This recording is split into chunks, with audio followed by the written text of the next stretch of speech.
कार्यालयाच्या उद्घाटनाला अनेक पुढाऱ्यांचे नाव होते, अनेक लोकांचे नाव होते. तुम्ही अनेक बँकांचे उद्घाटन केले, पतसंस्थांचे उद्घाटन केले, तिथे घोटाळे झाले. तुम्ही जबाबदारी का? मी तर काल परवा सांगितलं, प्रवरा सहकारी साखर कारखान्याचे शेतकऱ्यांच्या नावावर कर्ज काढलं, कर्ज माफीत बसवलं आणि ते स्वतःच्या अकाउंटला पैसे फिरून गेले. हे तर तुमचे धंदे, हे आमचे धंदे नाही.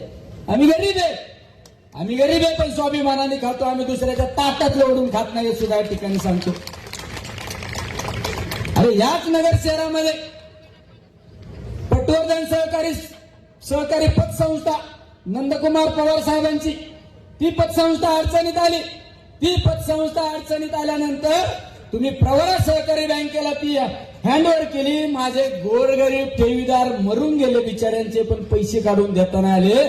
फक्त 2019ला तुमच्या लाडक्या पोराला खासदार करण्यासाठी माझ्या गोरगरीब लोकांना फसवलं तुम्ही. आणि तुम्ही काय माझ्या बोलता? अरे आम्ही आज पण फाटके, हम तो आज भी फकीर आहे. आम्ही आज पण फकीर आहे. आमच्याशी नाद करायचं नाही. हे राजकारण हे ते ठीक आहे मर्यादेपर्यंत हे, पण मर्यादा ओलांडल्यानंतर निलेश लंकेशी वैर तुम्हाला परवडणार नाही.